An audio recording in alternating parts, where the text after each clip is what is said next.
First as you, it's a joke to think someone cares. You're stone-faced. Yes? You ready? Good. Better though. Are you ready? Good. As I said, this is TWIG, This Week in Goshen. This is a little show that is going to be about Goshen. We're going to talk about the review, and we're going to highlight events, actions, news, whatever is going on here in Goshen. We're going to look at some video and pictures of what's happening here in Goshen, and we're going to talk about the calendar, what is up for this week, and I'll mention one of my can't miss items for the week. And we may have a little bit of commentary, you know, what my thoughts are of what's going on here in Goshen, good and the bad and the ugly. So let's just get right to it. A couple things that I want you to remember is I'm not Walter Cronkite. I'm not Walter Cronkite, and I'm not trying to be. This week's edition of TWIG is sponsored by McCarty Associates. Call 1-888-393-9971 for all of your architectural, engineering, and surveying needs. We'll begin today with a review of a couple highlights of some Goshen news. One thing that the newspaper indicated to us was that Goshen tries to address comp time. This is the comp time that the fire and the EMS have accumulated over the last several years now, since the last time that they tried to address the comp time. Comp time is for every hour that a fire or an employee, really, not just a fireman or an EMS, but it's also the police department and everyone within the Goshen Township organization, I guess. But for every hour that they work, according to Chief Snyder, we are to give them 1.5 hours off with pay during their regularly scheduled work time. And you know, it's like overtime. They're giving them time off instead of paying them overtime. The problem is the department has a total of 4,627 hours of compensatory time on the books. Now, by law, they are only allowed to have 480 hours. Established by the Fair Labor's Standard Act. So that's just a little bit over. You know, it's like 10 times over what they're supposed to have. That means to the township that it could cost the township about $85,000 in pay to be able to give these people the time off, or in paying them for that time and a half.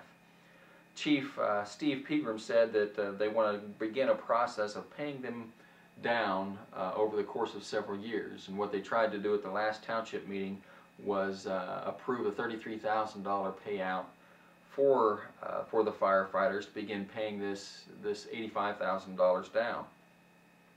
Mike Keeley and T.J. Corcoran at the last trustees meeting decided not to do that. They thought that it would be too much of a burden on. They indicated that they indicated that they told you I wasn't Walter.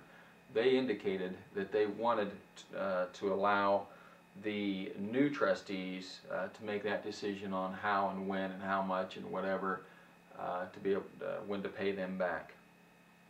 My thoughts on this are that it's got to end. There's no reason for comp time. You just pay them overtime. You need to find that money in the budget it, and allow them to do that. You know, accumulating $85,000 worth of compensatory time over several years is uncalled for and just ridiculous to put that kind of a liability upon the township finances. The second item of news that we want to look at here today is a letter to the editor by Ken Klosterman. He mentions a letter about he's trying to, he had put his application in to become one of the new members on the Park Commission. Of course, TJ and Mike rejected that, but Mr. Klosterman indicates that he thought he could really help out with some park projects, and he still wants to be and continue to be interested in the park and what's going on. But he also mentions that he's left wondering why the outgoing trustees made 2 last-minute appointments to the park board, you know, within just a couple of weeks before the new trustees are installed, and would seem to him and myself, I guess, that it would have been more appropriate to allow the new trustees to decide who would be on the Park Commission going forward into their terms.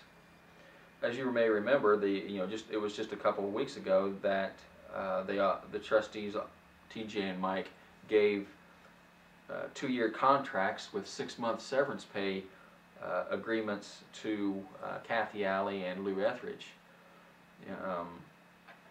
It was about a month ago that they made some special CIC appointments as well. It seems, and Ken rightly indicates, I think, here that they're doing something to attempt to tie the hands of the new administration so no changes can be made, so that the township is, their hands are tied in what they can do, or they're trying to tie their hands, so to speak, on what they can do, what the new trustees can do to pull this township together and to move us forward. Mr. Klosterman makes a good point when he says Jeff Corcoran at the last trustee meeting showered praise on the outgoing trustees, saying how much they had accomplished for our community over the last 4 years.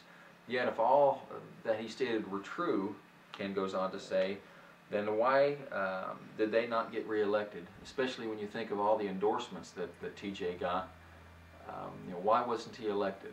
Well, he wasn't elected because of this community realized and saw through what TJ was trying to accomplish for his own ends and for his own purposes, instead of for the good of the township. I think if they really would have been putting Goshen first, then TJ probably would have been reelected.